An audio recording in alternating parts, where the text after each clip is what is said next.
সময়ের বিবর্তনে যানবাহনের আমূল পরিবর্তন ঘটলেও ট্রেনে করে ভ্রমণের একটা আলাদা মাধুর্য রয়েছে। সেই মাধুর্য উপভোগ করতেই বেরিয়ে পড়েছিলাম আমাদের এইবারের গন্তব্যে। নমস্কার, সকলকে স্বাগত জানাই আমাদের আরও একটি নতুন সিরিজে। চলেছি শ্রীক্ষেত্র পুরীর দিকে। এই পুরী সিরিজের বিভিন্ন পর্ব তুলে ধরবো আপনাদের কাছে। হয়তো আগেও এই পুরী নিয়ে অনেক ভিডিও আপনারা দেখেছেন, কিন্তু চেষ্টা করব নতুনভাবে সব জায়গা আপনাদেরকে দেখানোর এবং ঘোরানোর। চলে গিয়েছিলাম হাওড়া স্টেশনের নতুন কমপ্লেক্সে। পৌঁছে গিয়েছিলাম 23 নম্বর প্ল্যাটফর্মে। এইবারে আমাদের পুরী যাত্রার সঙ্গী 12837 হাওড়া পুরী সুপারফাস্ট এক্সপ্রেস। শুনেছি পুরী যাওয়ার জন্য এটি অত্যন্ত ভালো একটি ট্রেন, তাই কোনো রকম তৎকালে একটি স্লিপারের টিকিট জোগাড় করে পৌঁছে গিয়েছিলাম হাওড়া স্টেশনে। যতটা ভিড় আমি দেখতে পাচ্ছি ততটা ভিড় সত্যি আশা করিনি। বাইরের তাপমাত্রা তখন 42 ডিগ্রি সেলসিয়াস, গরমে কলকাতায়। ভেবেছিলাম হয়তো পুরীতে একটু শান্তি পাওয়া যাবে, সেরকম ভিড় হবে না, কিন্তু স্টেশনে পৌঁছে বুঝতে পারলাম যে আমি ভুল ভাবছি। প্রচুর লোকের সমাগম হয়েছে এই পুরীতে। স্টেশনে এসে পৌঁছালো আমাদের আজকের train 12837 Howrah Puri superfast express. সত্যি একটা আলাদাই উত্তেজনা কাজ করছে। শেষবার পুরী গিয়েছিলাম বছর 5 আগে 2019 সালের নভেম্বর মাসে। কোভিড মহামারী তখনও সারা বিশ্বে ছড়িয়ে পড়েনি। তখনকার পৃথিবীটা ছিল অন্যরকম, কিন্তু কোভিড পরবর্তী পৃথিবী এক অন্য পৃথিবীতে পরিণত হয়েছে। এই সব কিছু ভাবতে ভাবতে ট্রেন যখন এসে পৌঁছলো, সত্যি এক অদ্ভুত অনুভূতি হতে থাকলো মনের মধ্যে। একদিকে প্রভু জগন্নাথকে দেখার প্রবল ইচ্ছা, অন্যদিকে পুরীর সমুদ্রে গা ভাসানোর এক অদ্যম উত্তেজনা কাজ করছিল মনে।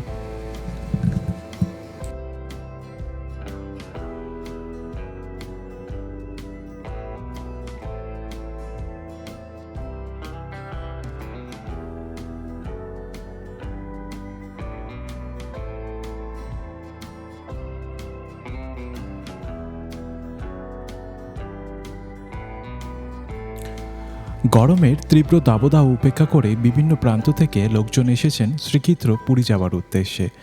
কিছু লোকের উদ্দেশ্য জগন্নাথদেব দর্শন, কিছু লোকের উদ্দেশ্য সমুদ্র ভ্রমণ। এইসব ভিড় ঠেলে এগিয়ে চললাম আমাদের আজকের সিটের দিকে। এই ট্রেনের সিট অ্যালাইনমেন্ট আপনারা দেখতে পাচ্ছেন। এই দিকে রয়েছে তিনটি 6টি সিট এবং অপর দিকে রয়েছে 2টি সিট, একটি লোয়ার বার্থ, অপরটি আপার বার্থ। আর রয়েছে একটি আয়না। এই সোজা আপনারা দেখতে পাচ্ছেন একটি বেসিন রয়েছে এবং দুদিকে রয়েছে 2টি বাথরুম। একটি আয়না রয়েছে এবং তার সাথে রয়েছে বটল হোল্ডার।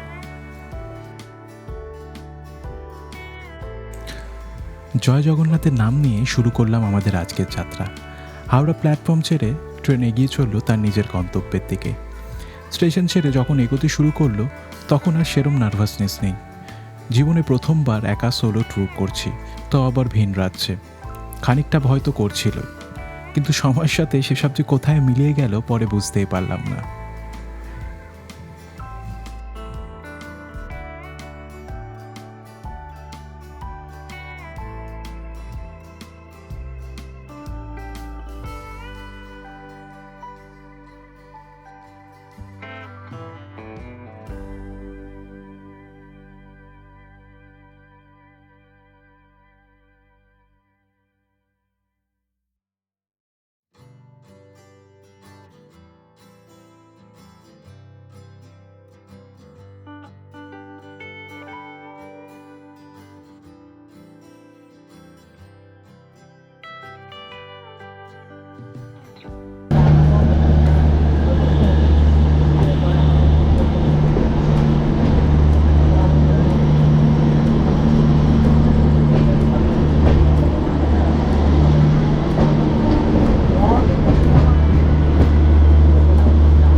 আমরা এসে পৌঁছেছি আমাদের প্রথম হল্ট খড়গপুর স্টেশনে। পশ্চিমবঙ্গের অন্যতম জনপ্রিয় এবং বৃহৎ স্টেশন এটি। এই খড়গপুর স্টেশনেই একসময় টিকিট চেকারের চাকরি করতেন প্রাক্তন ভারতীয় অধিনায়ক মহেন্দ্র সিং ধোনি। নির্ধারিত সময়ের থেকে মিনিট 10 লেটে চলছিল এই ট্রেন এবং স্টেশনে ট্রেনের হল টাইম ছিল 5 মিনিট।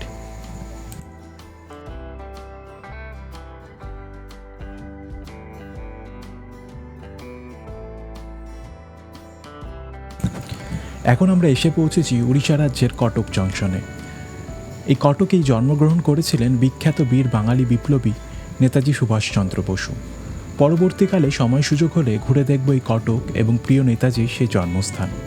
এই কটক স্টেশনে ট্রেন দাঁড়িয়েছিল মিনিট 5 মতো এবং নির্ধারিত সময় থেকে 20-25 মিনিট লেটে চলছিল এই ট্রেন।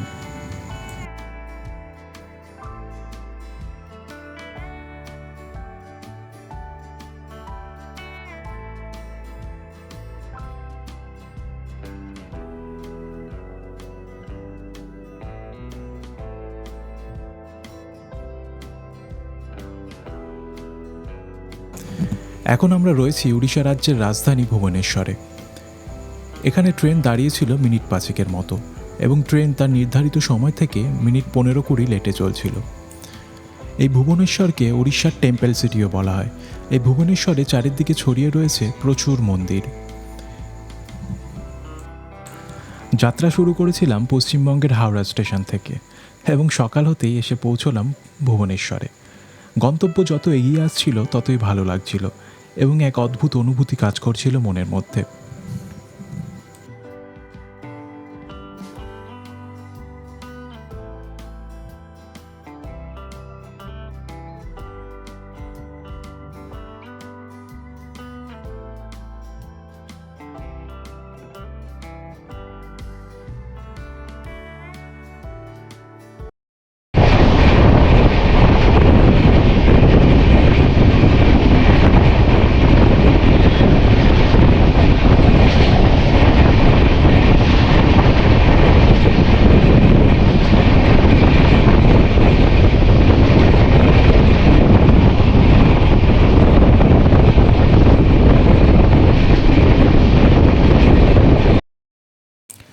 এখন আমরা রয়েছি খুর্দা রোড জাংশন স্টেশনে।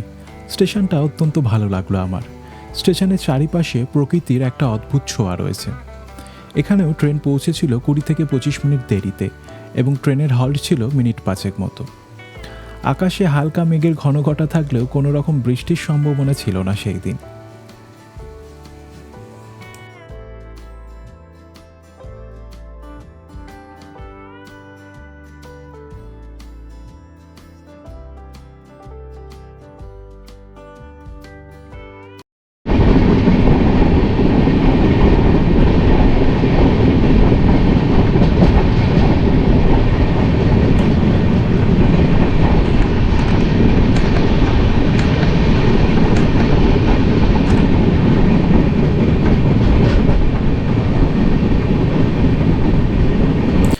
অবশেষে দীর্ঘ প্রতীক্ষার অবসান। এসে পৌঁছালাম শ্রীক্ষেত্র পুরীতে ঠিক বছর 5 পর।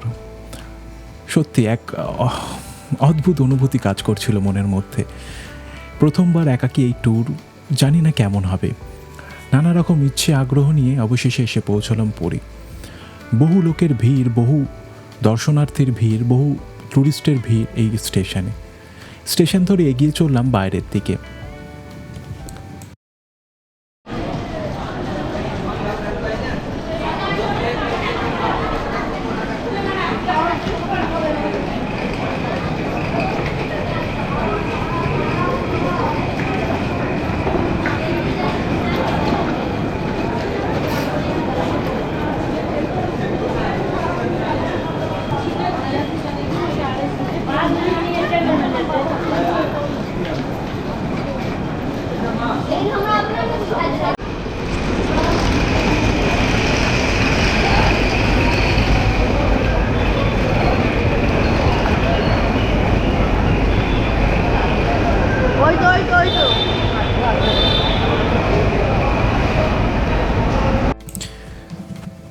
স্টেশন থেকে ঠিক বাইরে এসে আপনারা দেখতে পাবেন প্রচুর টোটো এবং অটোওয়ালারা ভিড় করেছে আপনাদের কাছে আপনাদের গন্তব্য জানার জন্য।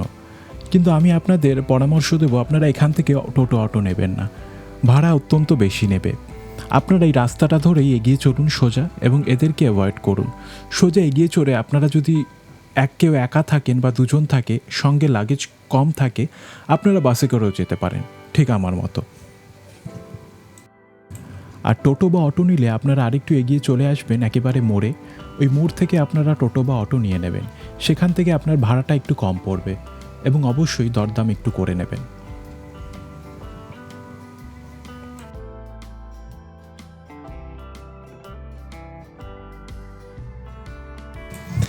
একটি সুন্দর সকাল, সাথে পুরীর সমুদ্র, সত্যি অদ্ভুত একটি কম্বিনেশন।